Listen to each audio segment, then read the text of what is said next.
অনৈতিক সম্পর্কের জেরে খুন হন রংপুরের ব্যবসায়ী আশরাফুল। বন্ধু জরেজুল ও শামীমা মিলে হত্যার পর ২৬ টুকরো করে দুটি ড্রামে ভরে ফেলে রাখে হাইকোর্টের সামনে। গ্রেপ্তারের পর এসব তথ্য জানিয়েছে ডিবি। অন্যদিকে র্যাব বলছে, আশরাফুল হককে ফাঁদে ফেলে ১০ লাখ টাকা আদায় করতে চেয়েছিল বন্ধু জরেজুল ও শামীমা। অনৈতিক সম্পর্কে জড়ায় জরেজুল আর শামীমা।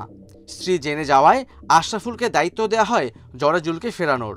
তবে ঘটে উল্টো ঘটনা, আশরাফুল নিজেই জড়িয়ে পড়েন একই সম্পর্কে।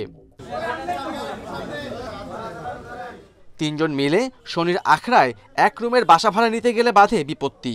এক পর্যায়ে রাগের মাথায় হত্যা করা হয় আশরাফুলকে। হত্যার পর মরদেহ ২৬ টুকরা করে দুটি ড্রামে ভরে ফেলে দেওয়া হয় হাইকোর্টের সামনে। ডিবির হাতে গ্রেপ্তারের পর এসব তথ্য দেয় জরেজুল।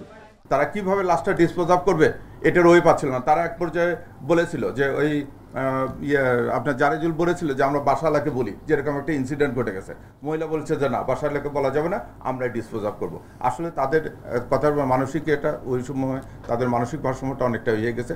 তারা এখান থেকে বাঁচার জন্য যে কোনো পন্থায় মনে করছে যে লাশটা ডিসপোজ অফ করা দরকার। সেই জন্য কিন্তু লাশটা নিয়ে আসছে, টুকরা করছে, ড্রামের নিচে রাখছে পলিথিনে ভরে, তারপর চাল দিছে। এদিকে শামীমাকে গ্রেপ্তার করেছে র্যাব। সংস্থাটি জানিয়েছে, মালয়েশিয়া প্রবাসী জরেজুলকে ফাঁদে ফেলে ১০ লাখ টাকা আদায়ের চেষ্টার পর এমন হত্যাকাণ্ড। নগ্ন ভিডিও এবং ছবি সেগুলো আমরা উদ্ধার করতে সক্ষম হয়েছি। এখানে উল্লেখ্য যে শামীমার দেওয়া তথ্য অনুযায়ী মূলত ব্ল্যাকমেইলিং করাটাই এবং টাকা উপার্জন করাটাই এই ঘটনার মূল উদ্দেশ্য ছিল। শামীমা এখানে ৩ লক্ষ টাকা পাওয়ার কথা ছিল এবং জরেজ এই ১০ লক্ষ টাকা ৭ লক্ষ টাকা পাওয়ার কথা ছিল। ২ সন্তানের জননী শামীমার স্বামী সৌদি প্রবাসী। অন্যদিকে জরেজুল ও আশরাফুলও ছিলেন বিবাহিত। Khaled Raihan, independent news, Dhaka.